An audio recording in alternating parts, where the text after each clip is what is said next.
Alright, so I've tried recording this a few times now, but software likes to just fuck with me. But anyway, here we are. So a lot of you have been wondering about the generative music and how you can make it. And I am here to provide the sauce. So we're gonna get right into it. First thing you want to do, you want to get a MIDI out. This is going to generate the signal that you need for the notes and the range of them. You're also going to want to get rid of this because the signal is coming from originating in Patcher, being processed in this patch, and being sent out to FL Studio or whatever you might want, really, after that. So one thing I like to add as well is a key mapper, just because I like my stuff to be in key, but if you're working on some like patch where you're generating like a noise-based soundscape or something like that, you don't necessarily always need a key mapper, but it's just something I like to have myself. And then an instrument of your choice. So in this case, we're going to go with a Majero's piano. It's a great piano, definitely recommend it. And then, yeah, again, every time, take that thing off, and we're going to connect it as such. Now, nothing's immediately going to happen yet because we haven't set up the MIDI out.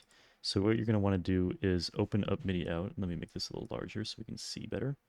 You want to open the MIDI out, and you're going to want to right-click this, go to Configure, change the CC mode to Note. I don't know what the other modes do. I am not qualified enough to say. And I like to shave a range off in either direction, but usually.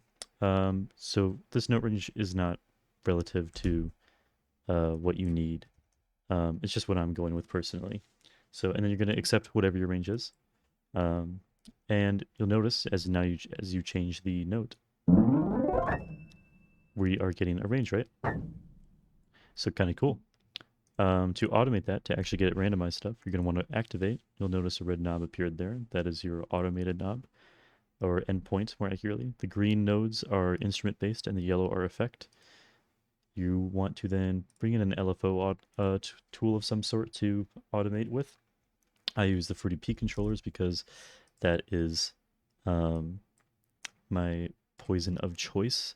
Also, I'm just trying to remain as native to the DAW as reasonably possible when it comes to this kind of stuff because it can be a little buggy.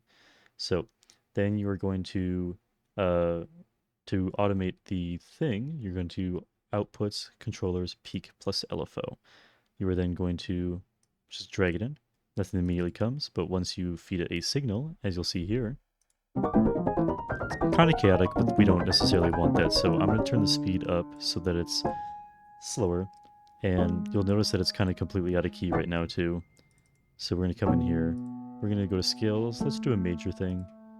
And we'll leave it in C major. C major is always fun. And, it's already in key and you already got some generative music going, You can make it a little fancier. You can make it even more randomized by bringing in another Fruity Peak controller. And this time you're going to go here, outputs controllers peak LFO. And this is where you find out that you can kind of automate whatever you really want. So in this case, there's the LFO speed that I want to automate so that the rate of which the notes play are kind of more randomized. We're going to choose randomness on here again, but we're going to bring the speed up about the same and bring the bass up to about 9 degrees because we want to raise the ceiling to just above the chaotic stuff, unless you absolutely do want the chaotic stuff, it is your patch, you can do what you want. And then we're going to connect that in, and you'll notice that this speed knob now has been adjusted and will automatically adjust itself, and notes will play accordingly. So that's pretty much the gist of it. You can then bring in whatever you want, really. I'm bringing in a delay of my choice. You can use any delay. I just like minimal audio a lot.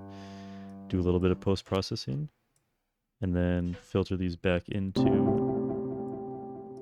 FL. Here we go. And I'm going to bring in the light and dark preset.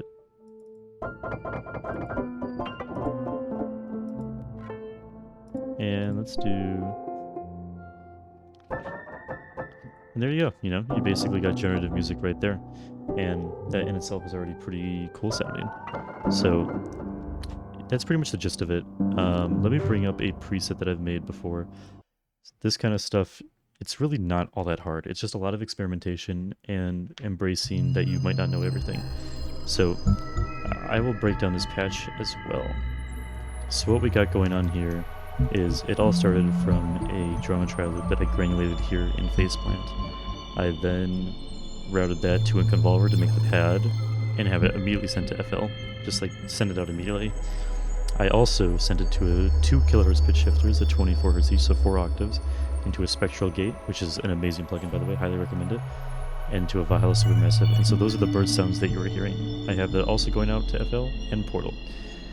And that is that for that part. Now the rest of it is a imaginary piano with Celeste. I have, whoops, let me bring that back up. But I have the Celeste cut off so that the low frequencies are getting super distorted and the high frequencies have absolutely no distortion of any kind.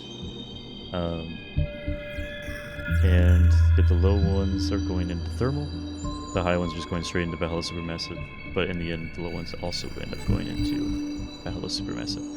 And yeah, that's basically it. I have more quote-unquote complicated patches, but really they're just more convoluted and have more things happening. So yeah, I just recommend like abuse your plugins in ways you might not have expected. You can automate within reason pretty much anything. So like if you were to come into like thermal for example and you go to inputs parameters, you're going to be greeted with this wall of text, but don't be scared by this. What you're curious about for the most part is going to be, in my case I only ever touch macro 1 or 2, but it's more stuff like, you know, the modulate rate, maybe the gain, that kind of stuff. If you want to automate something that you're not seeing, you can come in this case with thermal and just like drag that around maybe or whatever. And then if you go to parameters again, whoops, you will notice that it is the last tweak, so that's always an option too. So yeah, I hope this helped explain a little bit of the process behind my mysterious Twitter posts that people have been absolutely transfixed by. So yeah, I hope this encourages you guys to explore generative music in a way, because I think it has some really cool implications for music and possibilities. So yeah, thanks so much for tuning in.